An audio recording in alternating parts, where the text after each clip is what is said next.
दोस्तों, हम सभी एक दूसरे को देखकर यह सोचते हैं कि हमसे सुखी तो वह है, उसके पास तो घर है, परिवार है, वह कितना खुश है और मेरे पास तो सिर्फ और सिर्फ दुख है। आखिर असल जिंदगी में सुखी कौन है? आइए इस एक छोटी सी कहानी के माध्यम से समझते हैं। नमस्कार दोस्तों, हमारे यूट्यूब चैनल में आपका दिल से स्वागत है। दोस्तों, कहानी शुरू करने से पहले वीडियो को अपने दोस्तों को जरूर शेयर करें। चलिए दोस्तों, कहानी को शुरू करते हैं। बहुत समय पहले की बात है। एक छोटा सा गांव था। उस गांव में दो भाई रहा करते थे। बड़ा भाई अंधा था, जिसके कारण वह हमेशा घर पर ही बैठा रहता था और छोटा भाई खेती किया करता था। लेकिन खेतों में अधिक जानवर आने से अपनी पूरी फसल नष्ट हो जाती थी, जिसके कारण छोटा भाई बहुत ही परेशान हो चुका था। तभी उसे एक तरकीब सूझी। एक दिन उसने सोचा, खेतों में से इन जानवरों को भगाने के लिए क्यों न मैं अपने बड़े भाई की मदद लूं। वैसे भी बड़े भैया अंधे हैं। अगर वह खेत में बैठे रहेंगे और जानवरों की आहट आने पर उन्हें जोर से चिल्लाकर भगा सकते हैं, जिससे हमारी फसल बच सकती है। इसलिए उन्हें मैं खेत में बैठा देता हूँ। यह सोच विचार करने के बाद उसने अपने खेत में ही एक छोटी सी झोपड़ी तैयार की और अपने अंधे भाई को उस खेत में बैठा दिया। उनसे कहा, भैया, यदि कोई जानवर की आहट आपको सुनाई दे तो आप जोर जोर से चिल्लाना। यह सुनकर वह जानवर यहाँ से भाग जाएंगे और हमारी फसल नष्ट होने से बच जाएगी। बड़ा भाई अपने छोटे भाई की बात मान लेता है और वह उस दिन से खेत में ही रहना शुरू कर देता है। जब भी किसी जानवर की आहट उसे सुनाई देती तो वह तुरंत जोर जोर से चिल्लाना शुरू कर देता था, जिससे वह जानवर उसके खेतों से भाग जाते थे। ऐसा करते करते कई दिन बीत चुके थे। तभी एक दिन उसके खेत में एक हिरण भागता हुआ आया और वह खेत के बांध को तोड़कर वहां से भाग गया। लेकिन उसी हिरण के पीछा करते हुए एक राजा भी उस खेत में आ पहुंचा। तभी राजा की नजर उस अंधे भाई पर पड़ती है। राजा उस व्यक्ति से कहता है, देखो, मैं यहाँ पर एक जानवर का पीछा करते हुआ आया हूँ। क्या तुमने उस जानवर को यहाँ पर देखा है? इस पर वह व्यक्ति कहता है, हे राजन, मैं तो अंधा हूँ, मैं भला किसी जानवर को कैसे देख सकता हूँ। लेकिन मैं आपको इतना जरूर बता सकता हूँ कि जो जानवर मेरे खेतों से होकर भागा है वह आपके लायक नहीं है। आप उसके पीछे अपना समय यूं ही व्यस्त कर रहे हैं। राजा उस अंधे व्यक्ति की बात सुनकर बड़ा आश्चर्य में पड़ गया। वह यह सोचने लगा कि आखिर यह तो अंधा है, फिर इसे कैसे पता कि जिस हिरण की मैं तलाश रहा हूँ वह हिरण मेरे लायक नहीं है। यह अंधा व्यक्ति मुझे कैसे बता सकता? तभी राजा उस अंधे व्यक्ति से कहता है, कहीं तुम मुझसे झूठ तो नहीं कह रहे हो? एक तरफ तुम यह कहते हो कि तुम अंधे हो और दूसरी तरफ तुम यह कह रहे हो कि जो जानवर यहाँ से भागा है वह मेरे लायक नहीं है। इस पर वह अंधा व्यक्ति कहता है, हे राजन, जिसे आप एक हिरण समझ रहे हैं, असल में वह एक हिरण नहीं है, बल्कि एक हिरणी है और वह भी गर्भवती है। और जहाँ तक मुझे ज्ञान है, मैंने कभी भी किसी राजा को एक किसी गर्भवती हिरण को शिकार करते हुए नहीं सुना और इसी कारण से आपसे मैं यह कह रहा हूँ कि वह आपके लायक नहीं है। आप उसके पीछे अपना समय व्यर्थ ना करें। यह सुनकर राजा और भी आश्चर्य में पड़ गया। वह यह सोचने लगा कि आखिर यह अंधा आदमी यह कैसे जान सकता है कि वह हिरनी है और वह गर्भवती है। राजा कुछ देर सोच विचार करने के बाद अपने सेनापति से कहता है, सेनापति जी, मुझे वह जानवर जिंदा चाहिए, क्योंकि मुझे यह पता करना है कि क्या वह हिरनी है और क्या वह गर्भवती है। क्योंकि यह अंधा आदमी बहुत ही विश्वास के साथ कह रहा है और मुझे इस बात की पुष्टि करनी है। यदि वह हिरनी हुई और गर्भवती हुई तो वह हमारे शिकार के लायक नहीं है, क्योंकि हम तो एक हिरण का पीछा कर रहे थे। इसलिए जाओ और पता करो कि क्या वह हिरनी है। सेनापति राजा से आज्ञा लेकर आगे की ओर बढ़ चलता है और कुछ देर बाद जब वापस लौटकर आता है तो वह राजा को कहता है, हे राजन, इस अंधे आदमी ने जो भी बातें कही हैं वह बिल्कुल सही है। वो एक हिरनी ही है और वह गर्भवती भी है। यह सुनकर राजा आश्चर्यचकित रह गया। उसे समझ नहीं आ रहा था कि आखिर अंधा आदमी कैसे पता कर सकता है कि वह जानवर एक हिरनी है और तो और वह गर्भवती भी है। भला एक अंधा आदमी यह कैसे देख सकता है? यह कैसे जान सकता है? आखिर इससे यह कैसे पता चले? ऐसे कई सारे प्रश्न अब राजा के मन में उमड़ने लगे। राजा ने यह ठान लिया कि मुझे इस बात की तह तक पहुंचना ही है। आखिर यह अंधा आदमी कैसे जानता है कि वह जानवर एक हिरनी है? यह सोचकर राजा उस अंधे आदमी के पास जाता है और उस अंधे आदमी से कहता है, देखो, मैं यहाँ तो नहीं जानता कि तुम सचमुच अंधे हो या नहीं, लेकिन मैं तुमसे एक बात जानने आया हूँ। क्या तुम मेरे प्रश्न का सही सही जवाब दोगे? इस पर अंधा व्यक्ति कहता है, हे राजन, आप जो कुछ पूछना चाहते हैं मुझसे पूछ सकते हैं। मैं आपको बिल्कुल सच सच जवाब दूंगा। इस पर राजा कहते हैं, देखो, एक तो तुम कहते हो कि तुम अंधे हो, और दूसरी तरफ तुमने यह बता दिया कि जिस जानवर का पीछा मैं कर रहा हूँ वह एक हिरनी है, और तो और वह गर्भवती भी है। आखिर तुम यह कैसे पता चला? तुम्हारे खेत में और भी तो जानवर आते होंगे, और भी तो जानवर यहाँ से गुजरते होंगे, फिर तुमने यह कैसे अंदाजा लगाया? तभी वह अंधा व्यक्ति राजा से कहता है, हे राजन, आप जिस हिरनी का पीछा कर रहे थे वही हिरनी जब मेरे खेत में आई, उसकी रफ्तार और उसके भागने की आहट से मुझे यह एहसास हो चुका था कि यह एक हिरनी है, और मेरे खेत की जो बांध है वह बहुत छोटी है, उसकी ऊंचाई ज़्यादा नहीं है। यदि कोई हिरण होता तो उस बांध को बड़ी आसानी से लांघ जाता, लेकिन वह हिरनी इस बांध को तोड़कर भागी है, और यदि वह इस बांध को छलांग लगाकर पार करने का प्रयास करती तो इससे उसके बच्चे को खतरा होता, और इसी बात से मैंने यह पता लगाया कि वह गर्भवती है। इस कारण वह ज़्यादा ऊंची छलांग लगाकर मेरे खेत की बांध को तोड़ते हुए भाग गई। इस पर राजा के मन में एक और प्रश्न उठा। राजा ने कहा, किंतु तुम्हें कैसे पता चला कि वह एक हिरनी है? और भी तो कोई जानवर यहाँ पर आ सकता है। इस पर वह अंधा व्यक्ति कहता है, हे राजन, मैं पूरा दिन सुबह शाम यहीं पर बैठा रहता हूँ, और मेरी सुनने की शक्ति बहुत तेज है। मैं यह जान जाता हूँ कि कौन सा जानवर मेरे खेत में आया है, और उसी के आधार पर मैं जोर जोर से चिल्लाता हूँ ताकि वह मेरे खेत से भाग जाए और मेरे खेत की फसलों को नष्ट ना कर पाए। राजा उस अंधे आदमी के जवाब सुनकर पूरी तरह से संतुष्ट हो चुका था। अब मन ही मन वह सोच रहा था कि आदमी भले ही अंधा हो, लेकिन यह तो बड़ा ज्ञानी मालूम पड़ता है। इस आदमी ने कुछ न कुछ तो काम निकलवाना ही चाहिए। यह विचार लिए हुए राजा वहां से वापस अपने महल की ओर लौट जाता है। राजमहल पहुंचते ही राजा उस अंधे व्यक्ति से कहता है, आप तो बड़े ज्ञानी व्यक्ति हैं, आपको किसी भी बात का पता बड़ी आसानी से चल जाता है। आज मैंने आपको यहाँ पर इसलिए बुलाया है क्योंकि मैं आपसे यह जानना चाहता हूँ कि मेरी पत्नी पतिव्रता है या नहीं। इस पर वह अंधा व्यक्ति कहता है, हे राजन, यह कैसा प्रश्न हुआ? इस पर राजा कहता है, मैंने आपसे बिल्कुल उचित प्रश्न किया है, मुझे इस प्रश्न का उत्तर चाहिए। इस पर वह अंधा व्यक्ति कहता है, हे राजन, यह सारी बातें जाने दीजिए। आपकी शादी को इतने साल बीत चुके हैं, और अब आप यह बातें क्यों जानना चाहते हैं? आपके मन में ऐसा प्रश्न क्यों उठ रहे हैं? इस पर राजा जिद करते हुए कहता है, देखिए, आपको मुझे इस प्रश्न का उत्तर तो देना ही होगा। यदि आप मुझे इस प्रश्न का उत्तर नहीं देंगे तो मैं आपको मृत्यु दंड दे दूंगा। राजा के मुख से यह बात सुनकर वह अंधा व्यक्ति कहता है, हे राजन, यदि आप इसी प्रश्न का उत्तर चाहते हो तो उसके लिए आपको मेरा एक काम करना होगा। राजा कहते हैं, बोलो, मुझे क्या काम करना होगा? इस पर वह व्यक्ति कहता है, इसके लिए आपको अपनी पत्नी को मेरे साथ कमरे में अकेले छोड़ना होगा। उस अंधे व्यक्ति की यह बात सुनकर राजा पहले तो क्रोधित हो जाता है, लेकिन फिर कुछ सोच विचार करने के बाद वह उस व्यक्ति की बात को मान लेता है और अपने सेनापति को आदेश देता है, सेनापति जी, इस व्यक्ति को और मेरी पत्नी को एक कमरे में कुछ देर के लिए अकेला छोड़ दे। सेनापति बिल्कुल वैसा ही करता है। अब राजा की पत्नी और अंधा आदमी एक कमरे में बंद हो चुके होते हैं। तभी वह अंधा आदमी राजा की पत्नी से कहता है, मुझे आपको छूना है। इस बात पर रानी अत्यधिक क्रोधित हो जाती है और उस अंधे आदमी को वह पकड़ पकड़ कर पीटने लगती है, कभी हाथों से तो कभी लातों से, तो कभी पटक पटक कर। इस तरह से उन्होंने उस अंधे आदमी की खूब पिटाई की।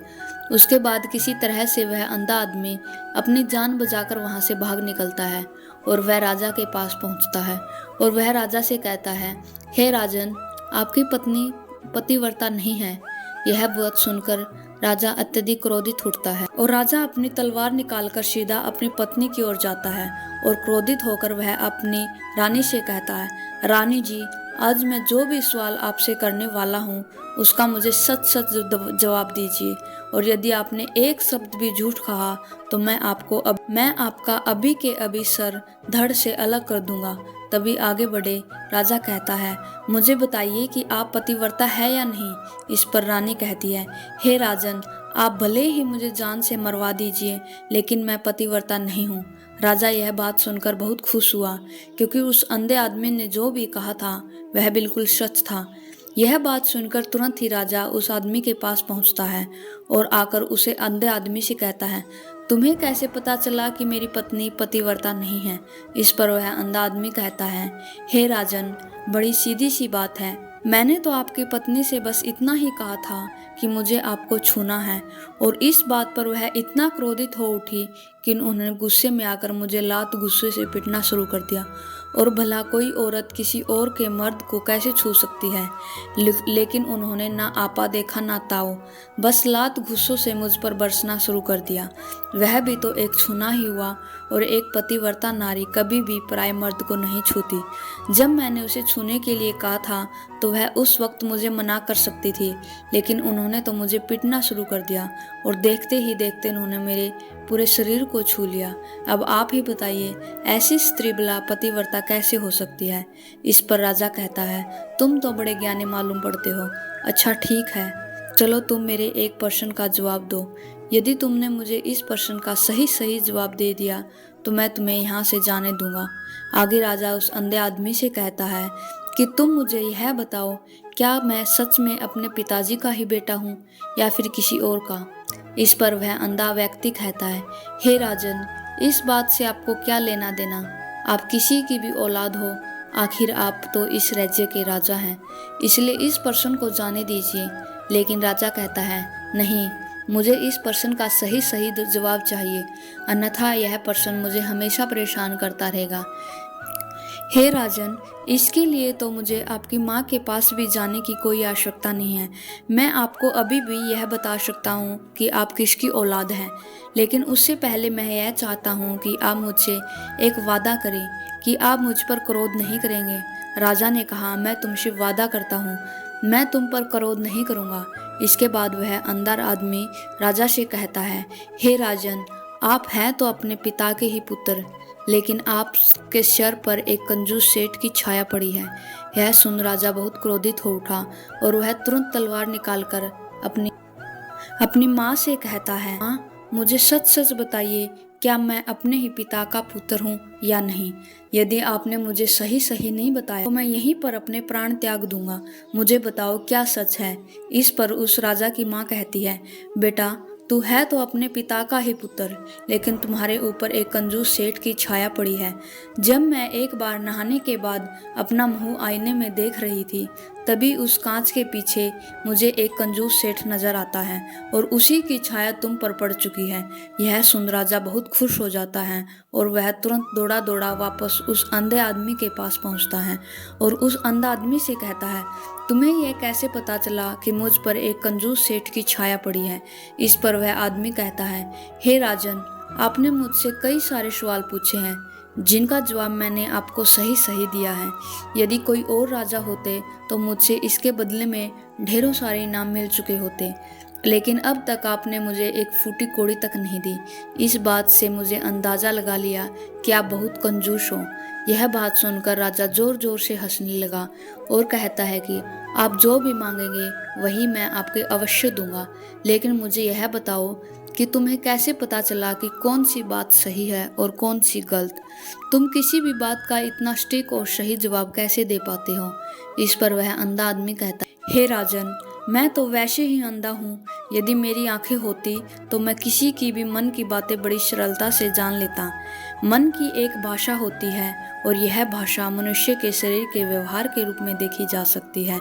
उसकी आंखों से, उसके होठों से, उसके काम करने के तरीके से, उसकी क्रियाओं से पता किया जा सकता है कि उसके मन में क्या चल रहा है। उसके आधार पर हम किसी के भी मन की बातें जान सकते हैं। लेकिन मैं तो अंधा हूँ, मैं देख नहीं सकता, इसलिए मैं क्रियाओं से देखता हूँ। यदि मुझे कोई बात जाननी हो तो अगले आदमी को कुछ काम देना पड़ता है, जिस पर वह व्यक्ति किसी भी प्रकार का काम करता है, किस तरीके से इस काम को करता है, उसके आधार पर ही मैं यह पता कर पाता हूँ कि उसके मन में क्या चल रहा है। तभी वह राजा कहता है, तो क्या इसका अर्थ यह हुआ कि मैं कभी किसी के मन की बात को जान सकता हूँ? इस पर वह अंधा आदमी कहता है, हे राजन, अवश्य ही आप भी किसी भी व्यक्ति की मन की बात जान सकते हैं, किंतु उससे पहले आपको अपने ऊपर काम करना होगा और वह काम है अपने मन को शांत कर अपने मन को वर्तमान में ला सके, जिसके लिए मैं आज आपको 3 तरीके बताने वाला हूँ और यह तीनों ही तरीके बड़े ही आसान और सरल हैं। किंतु हे राजन, उससे पहले आपको एक काम करना होगा, अपने मन को शांत करना होगा। जब हम अपने मन को शांत करते हैं, अपने मन को वर्तमान में लाते हैं, तो हम एक दूसरे के मन की बात को जान सकते हैं, क्योंकि वह आदमी अभी भी अपने मन में वर्तमान में ही सोच रहा है और हमें भी मन को वर्तमान में ही लाना होगा, तभी हम उसके मन की बात जान सकते हैं। यदि हम अतीत में हुई घटनाओं के बारे में सोच रहे हैं, तो वह जो अगला आदमी है वर्तमान में सोच रहा है, वर्तमान में अपने मन में बात कर रहा है, वह हमें कैसे जान पाएगा, क्योंकि हम तो अतीत की घटनाओं में डूबे हुए हैं। इसलिए किसी के भी मन की बात जानने के लिए सबसे पहले हमें हमारे मन को एक शांत करना होगा, उसे वर्तमान में लाना होगा। आगे वह व्यक्ति राजा से कहता है, हे राजन, जो 3 तरीके मैं आपको बताने वाला हूँ, इन 3 तरीकों से बड़ी आसानी से किसी के भी मन की बात जान सकते हैं। और उसके बाद वह अंधा आदमी राजा से कहता है, हे राजन, जो सबसे पहला तरीका है वह है किसी भी व्यक्ति से बात करते वक्त उसकी आंखों में देखना, उसकी आंखों पर ध्यान देना, जो सबसे ज़्यादा ज़रूरी है, क्योंकि आंखें बोलती नहीं हैं पर बहुत कुछ कह जाती हैं। यदि हम किसी व्यक्ति की आंखों के इशारों को समझना सीख जाएं, हम यह जान जाएं कि व्यक्ति के दिमाग में क्या चल रहा है, वह क्या सोच रहा है और अभी वह क्या करने वाला है। मेरे पास आंखें नहीं हैं, लेकिन मैंने अपने गुरु से यह विद्या सीखी है, क्योंकि बहुत सालों पहले मेरे पास आंख थी और मैं भी उस वक्त लोगों के मन की बात केवल उनकी आंखों से ही जान लेता था।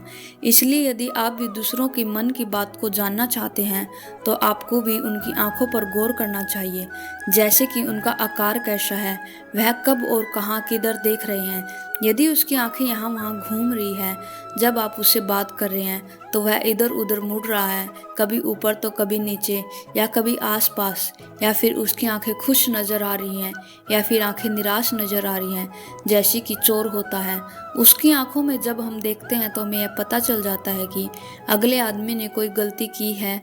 ठीक उसी प्रकार जब हम किसी चालाक व्यक्ति की आंखों में देखते हैं, तो आपको पता चलेगा कि उसकी आंखों में एक भाषा होती है, एक बहुत ही सीधा और आसान तरीका होता है। यदि आपको यह पता लगाना है कि सामने वाला व्यक्ति आपसे झूठ कह रहा है या फिर सही है, तो आपको उसकी आंखों पर ध्यान देना अति आवश्यक है।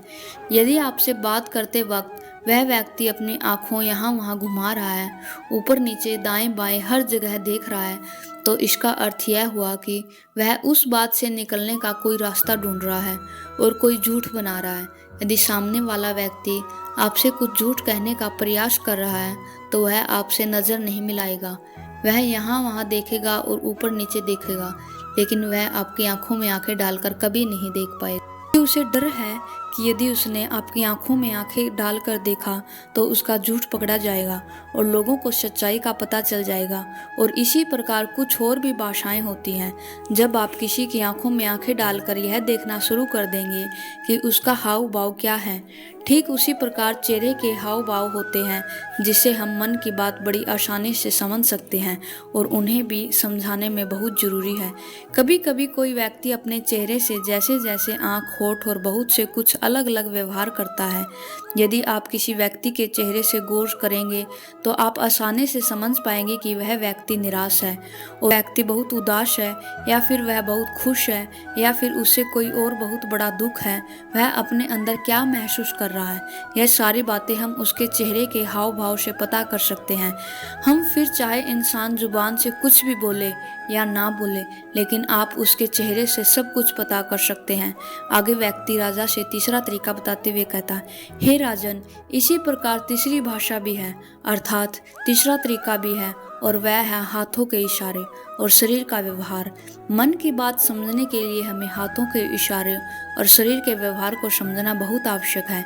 कोई व्यक्ति जब बात करता है तो आपने देखा होगा कि वह अपने हाथों को हिलाता रहता है और अपने हाथों से इशारा करता रहता है। बातों के साथ साथ अपना शरीर का जो व्यवहार है अर्थात बॉडी लैंग्वेज है उसका भी पूरा उपयोग करता है, जिससे हमें यह पता चल जाता है कि वह व्यक्ति हमारी बातों पर कितना ध्यान दे रहा है और उसके मन में क्या चल रहा है। शरीर के व्यवहार को देखने के लिए उसके हाथ मटकाना, चेहरे पर बार बार हाथ मलना, हाथों का एक दूसरे से मसलना, ऐसी बहुत सी क्रियाएं होती है, उस पर हमें ध्यान देना अति आवश्यक है। मन की बात समझने के लिए हमें शरीर के व्यवहार को भी समझना पड़ता है। यदि हम इन तरीकों को सही तरीके से ध्यान देकर इन 3 तरीकों को अच्छे समझ लेते हैं तो हम बहुत जल्दी किसी भी व्यक्ति के मन की बात को बड़ी सरलता और सहजता से जान सकते हैं। इसलिए यदि आपको किसी के मन की बात जाननी है तो आपको उसकी आंखों पर, उसके चेहरे पर, उसके शरीर के हाव भाव और उसके हाथों को ध्यानपूर्वक देखना होगा और समझना होगा। आप यह समझ पाएंगे आखिरकार उसके मन में क्या चल रहा है और वह क्या सोच रहा है। लेकिन उनसे पहले आपको अपने मन को शांत करना होगा और अपने मन को वर्तमान में लाना होगा। तभी आप उस व्यक्ति की इन सभी क्रियाओं पर ध्यान दे पाएंगे, उन्हें समझ पाएंगे। अन्यथा आप यदि अतीत की घटनाओं में व्यस्त हैं, भविष्य की योजनाओं में व्यस्त हैं, तो आप उस व्यक्ति के हाव भाव पर कभी ध्यान नहीं दे पाएंगे और ना ही आप कभी यह समझ पाएंगे कि आखिर उस व्यक्ति के मन में क्या चल रहा है, वह क्या सोच रहा है। आपने देखा होगा ऐसे कई बड़े संत महात्मा हैं जो बड़ी ही शांति से आपको देखते हैं और आपको देखकर यह बता देते हैं कि आपके मन में क्या चल रहा है और आप उनसे क्या जानने आए हैं।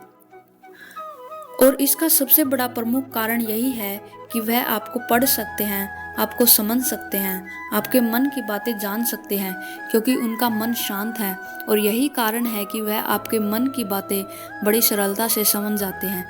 भगवान शिव माता पार्वती से कहते हैं, हे देवी, जो भी भक्त इस कथा को पूरा सुनेगा उसको मन चाहे फल की प्राप्ति होगी। फिर भगवान शिव कहते हैं कि कोयला गर्म हो तो हाथ जला देता है और ठंडा हो तो हाथ काले कर देता है। बहुत समय पहले की बात है, किसी गांव में एक सम्राट था। उस सम्राट के पास सब कुछ था, बेशुमार दौलत थी, अच्छी प्रजा थी जो उसका ख्याल रखती थी, उसके आदेशों का पालन किया करती थी और वह भी अपनी प्रजा का खूब ध्यान रखता था। उन्हें कभी किसी चीज़ की कोई कभी महसूस नहीं होती थी। कहने को तो उस सम्राट के पास सब कुछ था, किसी चीज़ की कोई कमी नहीं थी, लेकिन उसके मन में कभी किसी का एक काम पर नहीं टिकता पाता था। जब भी किसी भी चीज़ को काम करने का प्रयास करता तो उसका ध्यान कहीं भटक जाता। इस चीज़ को लेकर वह बहुत ही चिंतित रहता था। कई बार वह अपने बगल के राज्य के राजाओं से भी मिला था। सभी ने उसे अलग अलग राय दी, सभी ने उसे अलग अलग तरीके बताए। जो भी तरीके उस सम्राट ने सुने थे उन तरीकों को अपने जीवन में उतारा, लेकिन उन उपायों से उसे कोई लाभ ना मिला, जिसके कारण वह हमेशा चिंतित रहता, परेशान रहता। कई बार तो रातों रातों को उसे नींद भी नहीं आती थी और वह केवल करवटें बदलता रहता था।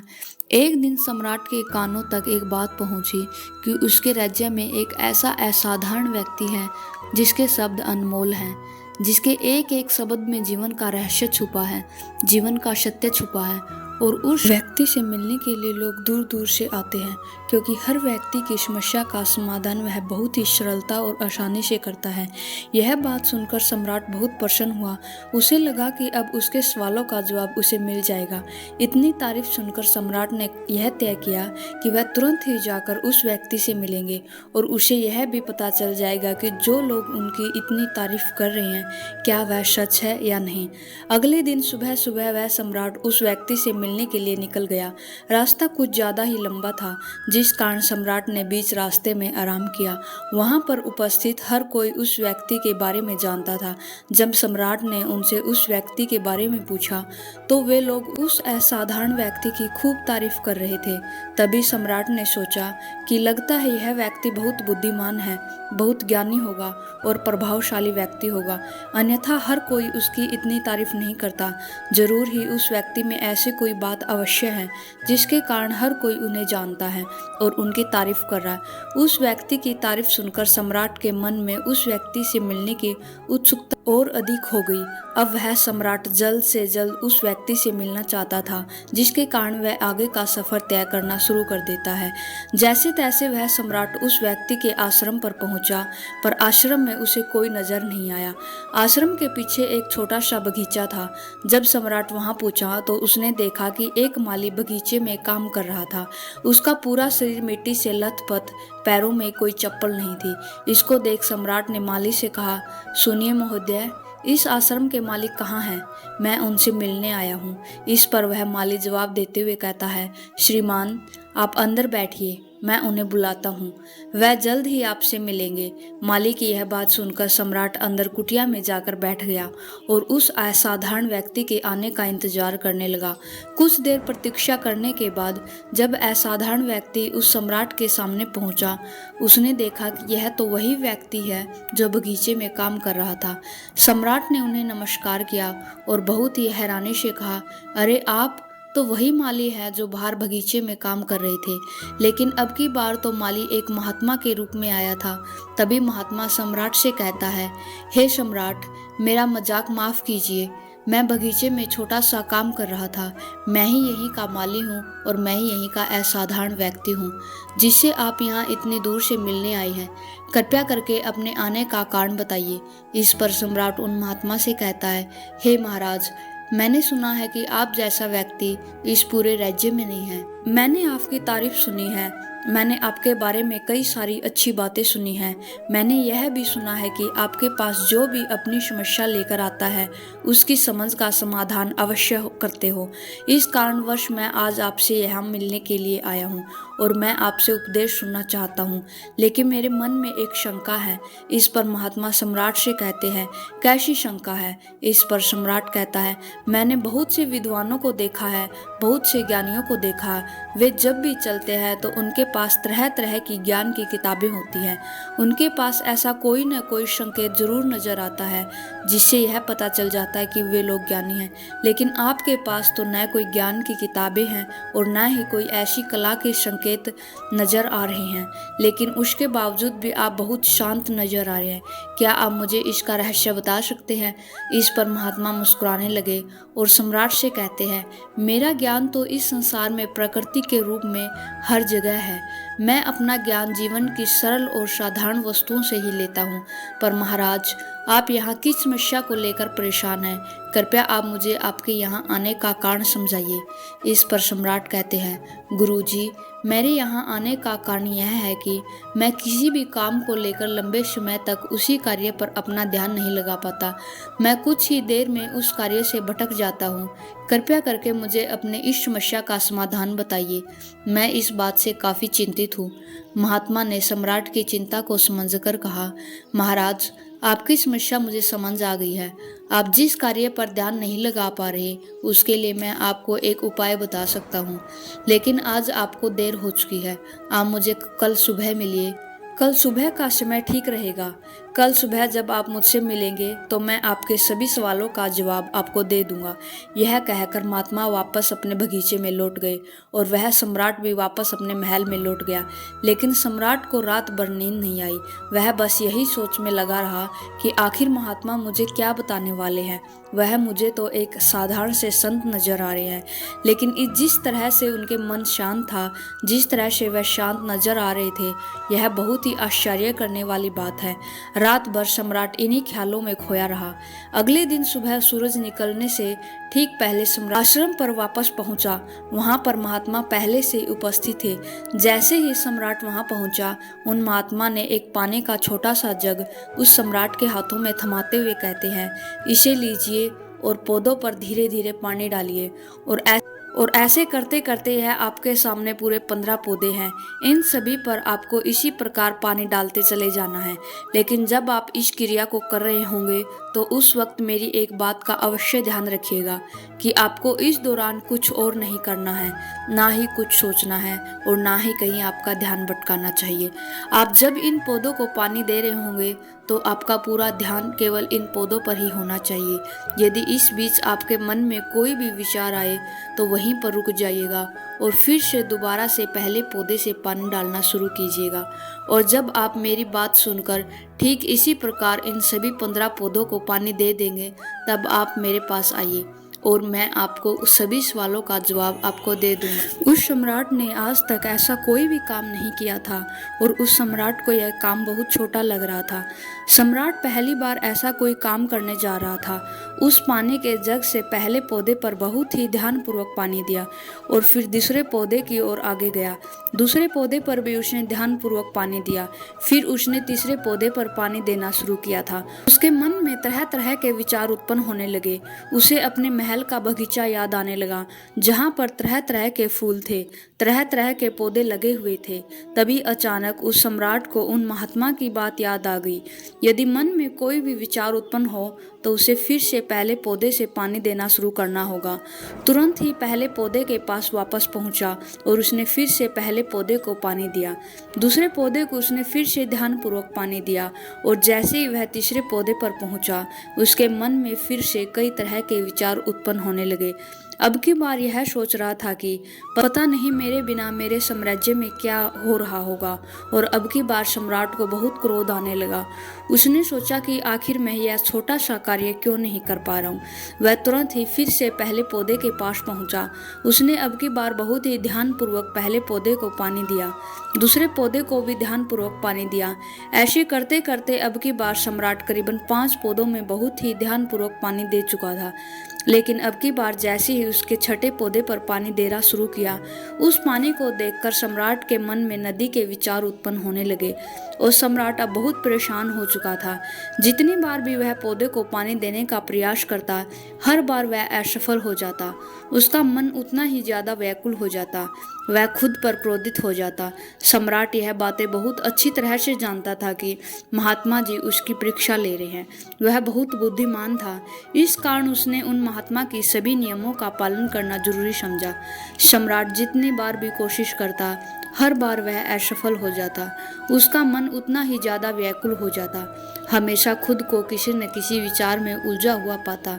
ऐसे करते करते सुबह से शाम का वक्त हो चुका था, लेकिन अब तक वह सम्राट पूरे 15 पौधों में पानी नहीं दे पाया।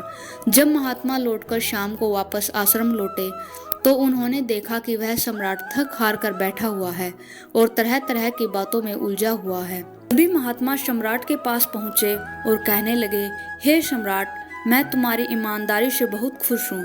तुमने अपने कार्य को पूरे मन और लगन के साथ करने का पूरा प्रयास किया है, इसलिए जो बात मैं तुम्हें बताने जा रहा हूँ उसे बहुत ही ध्यानपूर्वक सुनना और समझने का प्रयास करना। जब हमारा मन उन विचारों से खाली हो जाता है, तब उसके मन का असली स्वरूप नजर आता है। तब साधारण से साधारण काम भी हमें ज्ञान और शांति देता है। इस पर सम्राट उन महात्मा से कहते, हे महाराज, पर यह कैसे संभव है? मैं तो जब भी कोई कार्य करता हूँ तो मेरे मन में कई तरह के विचार उत्पन्न होते हैं और मैं उन मन के विचारों में फंस कर रह जाता हूँ और वहाँ से बाहर निकलने का कोई रास्ता मुझे नजर नहीं आता। फिर महात्मा मुस्कुराने लगे और सम्राट से कहते हैं, हे सम्राट, तुम पौधों में पानी नहीं डाल रहे थे, तुम तो जल्दी जल्दी अपने कार्य को बस खत्म करना चाहते थे। तुम्हारे मन में तो यह विचार उत्पन्न हो रहा था कि तुम जल्दी से इन 15 पौधों में पानी दे दो और उसके बाद तुम मुझसे मिल सको, मुझसे अपने प्रश्नों का उत्तर जान सको। किसी कारणवश यह कार्य तुम्हें बोझ सा प्रतीत हो रहा था, मानो मैंने तुम्हारे कंधे पर एक बोझ रख दिया हो, और यही कारण है कि तुम अपने आप को इस पल में रोक नहीं पाए। जब हमारे सामने रखा हुआ कार्य बोझ लगता है तो हम उसे बस जैसे तैसे खत्म करना चाहते हैं और उस काम को करते समय हम अपना पूरा ध्यान उस कार्य पर नहीं दे पाते। किंतु अगर तुम इस पल के महत्व को समझ पाते और इसके महत्व को महत्व दे पाते तो केवल पौधों और पानी पर ध्यान देते तो तुम्हें कोई भी विचार परेशान नहीं कर पाता। इस पर सम्राट कहते हैं, हे महाराज, मुझे आपकी यह बात समझ आ रही है कि मैं जल्दी जल्दी इस कार्य को खत्म करने का प्रयास कर रहा था, जिसके कारण मेरा मन इस कार्य में पूरी तरह से नहीं लग रहा था। लेकिन यह एक पल है जो हम जी रहे हैं, उस पल में रहना बहुत कठिन है। क्या मुझे इसके लिए कोई तपस्या या तप करना होगा? इस पर महात्मा एक बार फिर से मुस्कुराने लगे और सम्राट से कहते हैं, जिस शांत मन की तलाश तुम कर रहे हो वह शांत मन तो पहले से ही मौजूद है, वह तो पहले से ही तुम्हारे भीतर है। इसके लिए तुम्हें कहीं भी जाने की कोई आवश्यकता नहीं है और ना ही तुम्हें कहीं शांत जगह जाने की आवश्यकता है। इसके लिए कुछ जरूरी है तो वह है अपने सांसों पर ध्यान देना। इसलिए अपने सांसों पर ध्यान देना सीखो। हम किस तरह से सांस ले रहे हैं और किस तरह से त्याग रहे हैं, इस बात को देखने और समझने का प्रयास करें। तब तुम्हें यह समझ में आ जाएगा कि तुम्हारा शांत मन तो तुम्हारी सांसों के साथ ही बना हुआ है। उसके बाद तुम जो चाहो कोई भी कार्य किसी भी वक्त अपनी सांसों पर ध्यान दे सकते हो। और जब तुम कहीं चले रहे हो, कोई ऐसा कार्य कर रहे हो, तो तुम्हें अपने सांसों पर ध्यान देना चाहिए, या कोई भी ऐसी क्रिया जो तुम्हें वर्तमान से बांधे रखे। इसका एक और तरीका है, 2-4 मिनट अपने आसपास की प्रकृति पर गौर करके देखो कि क्या चल रहा है तुम्हारे आसपास। इससे तुम्हें वर्तमान में आ जाओगे। फिर तुम आप कार्य को जल्दी जल्दी बस यूं ही खत्म नहीं करके उस पर पूरे मन से करने का प्रयास करोगे, जिससे तुम्हारा मन एकाग्र, और जब तुम्हारा मन शांत होगा तो तुम जो चाहे कोई भी कार्य क्यों न हो, फिर चाहे वह छोटा हो या बड़ा, तुम्हारा मन उसमें पूरी तरह से विलीन हो जाएगा और वह कार्य ही तुम्हें शांति और ज्ञान भी प्रदान करेगा। ऐसे समय पर हमारे मन में किसी भी प्रकार के कोई भी विचार उत्पन्न नहीं हो पाते, और जब हम ऐसा करते हैं तो कर्ता और कर्म एक हो जाते हैं और हमारे मन के भीतर जो शांति है वह प्रकट होने लगती है। हम उसमें मगन हो जाते हैं। इसे तुम जो चाहे आनंद कह सकते हो या फिर वर्तमान में जीना कह सकते हो, और यह अवस्था सरलता से प्राप्त भी कर सकते हो। बस तुम्हें केवल अभ्यास करना है। फिर महात्मा सम्राट से कहते हैं, जो मन मुश्किलों में शांत रहता है, मुश्किलों से भागता नहीं है, केवल सचेत रहता है, वह मन हर परेशानी को पार कर सकता है, हर दुविधा से बाहर निकल सकता है। सम्राट को उन महात्मा की यह सारी बातें समझ में आ चुकी थी। उसने उस महात्मा को प्रणाम किया और वहां से वापस अपने राजमहल लौट आया। उसने अपने सांसों पर ध्यान देना शुरू किया और धीरे धीरे इस निरंतर अभ्यास के कारण वह अपने कार्य को ध्यानपूर्वक और मन लगाकर किया करता था, जिससे उसे शांति मिलती थी। वह छोटे छोटे कार्यों से भी ज्ञान प्राप्त कर लेता था। इसलिए दोस्तों, कभी भी किसी कार्य को बोझ मानकर मत कीजिए, क्योंकि यदि आप उसे बोझ मानेंगे तो जल्दी जल्दी उसे आप अपने ऊपर से उतारने का प्रयास करेंगे, अर्थात उसे जल्दी जल्दी खत्म करने का प्रयास करेंगे।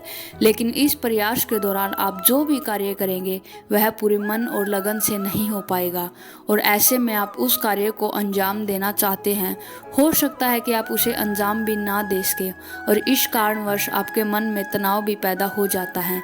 हम चिंतित रहने लगते हैं, परेशान रहने लगते हैं, क्योंकि जो अंजाम हम उस कार्य को देना चाहते थे, अंजाम हम उस कार्य को ना दे सके। और हम अधिकांश लोग यही गलतियां करते हैं। जब उन्हें कोई भी कार्य सौंपा जाता है तो उस कार्य को करने का प्रयास तो करते हैं, लेकिन वह चाहते हैं कि वह कार्य कितनी जल्दी खत्म हो, और वह उस कार्य को करते वक्त अपने आप को वहां नहीं रख पाते, बल्कि उनका मन तो कहीं और ही भटकता रहता है, जिससे हमारा मन हम पर हावी होने लगता है, हमें तरह तरह के विचार दिखाता है और हम उन विचारों में डूबते चले जाते हैं। हम उन विचारों में फंसते चले जाते हैं और फिर वहां से हमें निकलने का कोई रास्ता नजर नहीं आता, जिससे हमारे मन में तनाव पैदा होने लगता है। हम बहुत परेशान रहने लगते हैं, हम चाहकर भी किसी कार्य को नहीं कर पाते, और जो कार्य हमें वर्तमान की ओर ले जा सकता था उस दरवाजे को हम खुद ही बंद कर देते हैं, क्योंकि वह कार्य हमें बोझ लगने लगता है। इसलिए जब भी आप कोई कार्य शुरू करना चाहते हैं तो उससे पहले अपना पूरा ध्यान अपनी सांसों पर केंद्रित करें, और फिर आप चाहे तो अपने काम में के दौरान भी अपनी सांसों पर अपना ध्यान लगाए रख सकते हैं, और यही सांसों का जो ध्यान है यह आपके काम के ध्यान में परिवर्तित हो जाएगा, और इस कार्य में जो भी कठिनाइयाँ उत्पन्न हो रही है उसे आप पल भर में सुलझा देंगे। फिर चाहे किसी भी विपरीत परिस्थिति आपके सामने क्यों ना आ जाए, आप उस कार्य को पूरी मन और लगन के साथ पूरा करके ही रहेंगे।